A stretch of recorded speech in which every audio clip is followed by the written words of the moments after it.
Well, it was Liberation Day yesterday, and everyone just got emancipated. From their wallets! Win so much, you may even get tired of winning, and you'll say, please, please, it's too much winning. We can't take it anymore. Mr. President, it's too much. And I'll say, no, it isn't. We have to keep winning. We have to win more. We're going to win more. We're going to win. Well, are you tired of winning? Or are you begging for the winning to end? Put down the belt, Orange Man! Now, I know a lot of people are asking, will tariffs kill the Bitcoin bull market? Well, I got news for you. Tariffs may actually be one of the most bullish things for Bitcoin that we have ever seen. There is a much grander plan at work here, and they may have been telegraphing it the whole time. He's going to be very rich again, and it's going to happen very quickly. It's time for the United States to return to the system that made us richer and more powerful than ever before.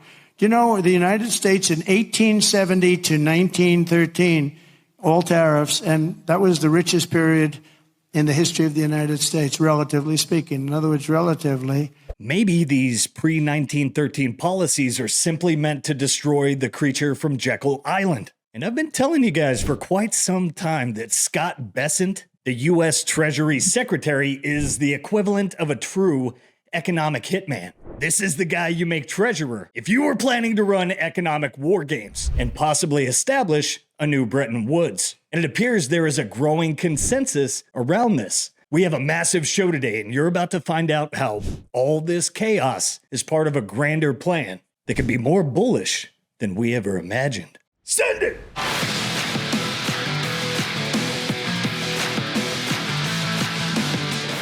This clip will go down in history. So, if you look at that, China, first row, China, 67%. That's tariffs charged to the USA, including currency manipulation and trade barriers. So, 67%, I think you can, for the most part, see it. Those with good eyes, with bad eyes. We didn't want to bring, it's very windy out here. We didn't want to bring out the big charts because it had no chance of standing. Fortunately, we came armed with a little smaller chart. At 4:25 p.m., S&P 500 futures were trading at 1.7% higher. At 4:26 Eastern, Howard Lutnick handed a poster outlining reciprocal tariffs. And stock market futures fell real time as Trump read off tariffs name by name. By 4:42, the S&P 500 erased over $2 trillion in market cap. That's 125 billion cuck bucks a minute. And now governments worldwide have vowed countermeasures. It looks like they're forcing everyone's hand into something, but I don't think everyone realizes what that is yet. It's getting absolutely insane out here. US to impose 10% base tariff on all countries. No one is safe, not even the penguins. Just in, I shit you not. The Trump administration has put a 10% tariff on the Heard Island in McDonald, which has a population of 0 people and is inhabited by only penguins.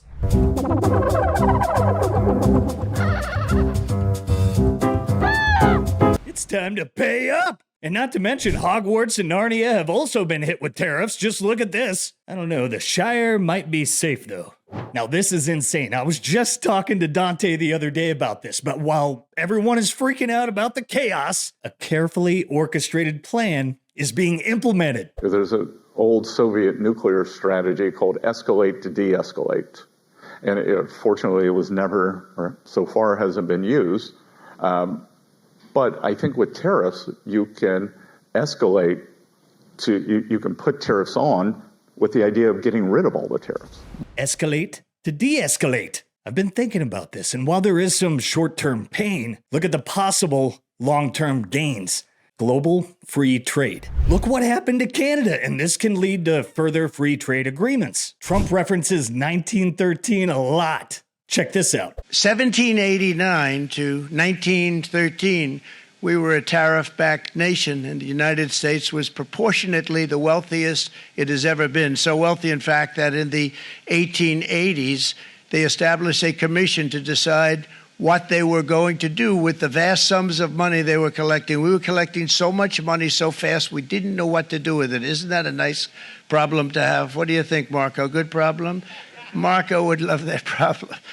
But we don't have that problem anymore, but we're not going to have it very much longer, I will tell you. But they collected so much money, they actually formed a commission to determine what they were going to do with the money, who they were going to give it to, and how much. Then in 1913, for reasons unknown to mankind, they established the income tax so that citizens, rather than foreign countries, would start paying the money necessary to run our government. Then in 1929, it all came to a very abrupt end with the Great Depression, and it would have never happened if they had stayed with the tariff policy. It would have been a much different story. They tried to. I think we know why. If you were about to regain sovereignty and in the Fed, you might just make Scott Bessent your Secretary of Treasury. You don't want to miss this clip. But before we break down Bitcoin as the new Bretton Woods system, with evidence from the U.S. Secretary of Treasury and Trump themselves, look at our likes! But you can't do this to me. You know how much I sacrificed? Don't forget to like, subscribe, and give us a pamp while we take a moment to shout out our sponsors, The Bitcoin Way. They will help you on your Bitcoin journey from start to finish, how to take self-custody and protect your generational wealth, how to run a node, and what wallet or signing device is best for you and your needs. Are you looking to reclaim your privacy and Fourth Amendment rights in the digital realm? Head on over to The Bitcoin Way and begin your journey toward Bitcoin sovereignty today. If you're looking to get started, you can schedule a free 30-minute consultation using that link in the show notes. My friends, it can get lonely as a Bitcoiner at times. Normies just don't understand that inflation is theft. But with the Orange Pill app, you can stack friends who stack sats. It's the ultimate hub to connect with fellow Bitcoiners, find meetups, and discover every Bitcoin conference happening near you and across the country. And just in, the Orange Pill app Lightning Wallet is live. Send and receive Bitcoin at the speed of lightning. No setup, no limits, just pure sats and freedom. Zapty usernames, lightning URLs, lightning addresses. Bitcoin is better with friends, and now you can zap them instantly all in one app. What are you waiting for? Download the Orange Pill app today and zap your friends and favorite Bitcoiners and Bitcoin companies, and who knows? The connections you make could last a lifetime. We've been following the remarks of Treasury Secretary Scott Bessent, or I don't think he's been officially confirmed. What does he say? I mean, I've done a couple episodes of people who've been studying his public remarks over the last 12 to 18 months. And, you know his history. Not really. He helped Soros do the British pound trade. So he helped speculative attack the pound. Okay. He did a big yen trade during the Asian crisis. And the consensus of people who've been studying his work over the course of his career and his comments more recently is that if you are looking for to thread a needle on the level of global monetary reset, like he's the man for the job. Like he understands debt markets and currency markets better than most. And he has publicly stated within the last year that he thinks we need like a Bretton Woods 2.0, like monetary reset. I think as an economic historian and someone who's been in markets for 40 years, I actually think I'm starting to look like it now. It is, I think we're also at a unique moment geopolitically, and I could see in the next few years that we are going to have some kind of a grand global economic reordering. There's something on the equivalent of a new Bretton Woods, or if you want to go back, like something back to the steel agreements or the Treaty of Versailles. There's a very good chance that we are going to have to have that over the next 4 years. And I'd like to be a part of it. I've studied this. I think it's kind of a unique skill set. Oh yeah, that came out before the election, and I've dug into Bessent and have been telling you guys and Nico for a while. Bessent is an economic Rambo, and as you can hear from that clip, he wants to be part of it. He wants to leave a mark, a legacy, and when it comes to Bitcoin, well, just listen to him. Everything is on the table. I've been excited about the president's embrace of crypto, and I think it fits very well with the Republican Party, the ethos of crypto is about freedom, and the crypto economy is here to stay.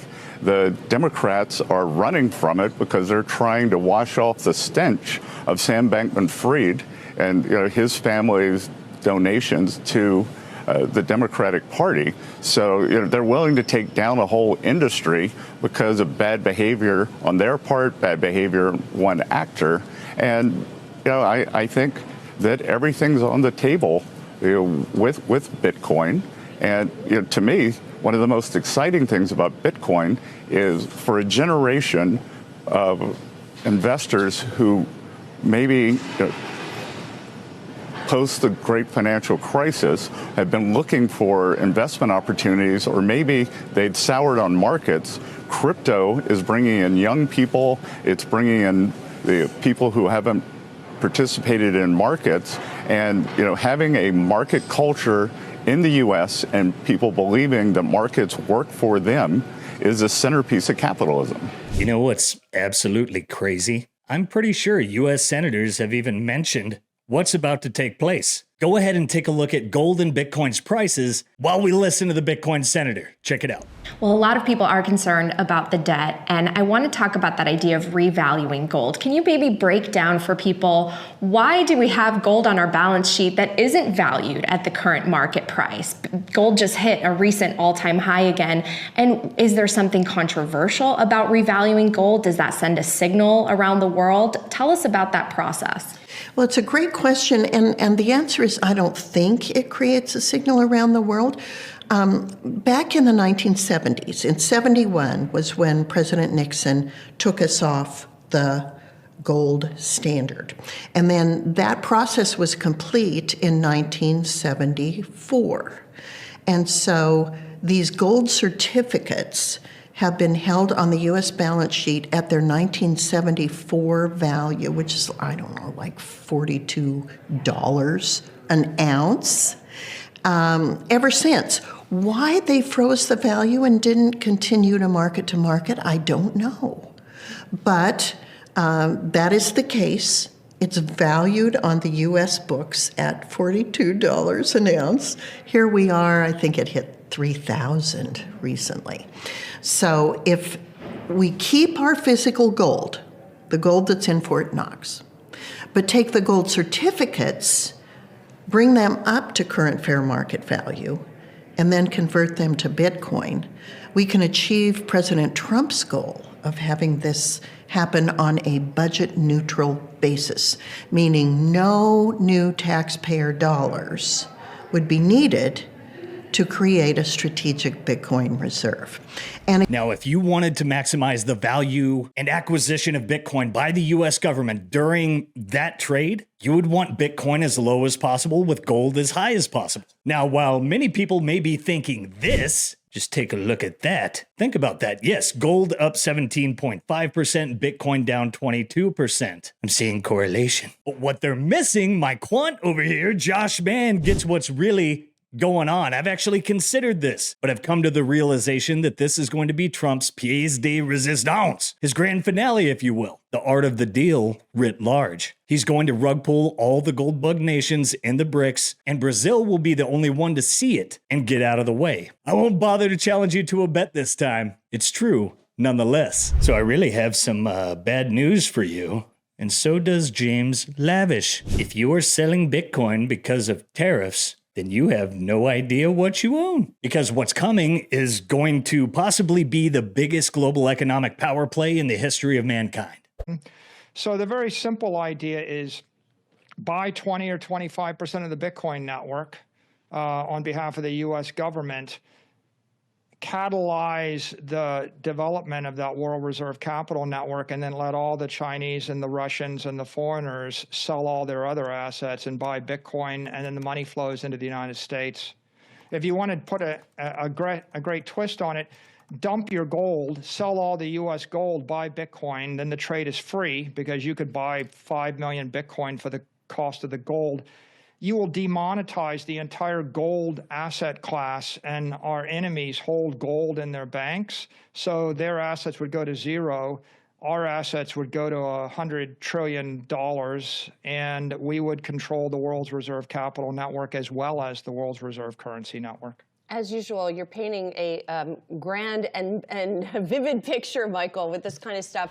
Ignore the noise. Valhalla is coming and the Great Reset is coming. Take advantage of the salad fingers out there and enjoy the cheap sats while we can. Hey, hope you guys enjoyed this one. Don't forget to like, subscribe, and give us a pamp by sharing the Sound Money Gospel and set those notifications for the best in Bitcoin delivered to you daily. And stay tuned for more exclusive content from Mining Disrupt and Simply. We'll be at BitBlock Boom this weekend. Tons of great stuff coming your way. Love you guys. Catch you next time. Peace. If you prefer to go down with the ship, fuck you.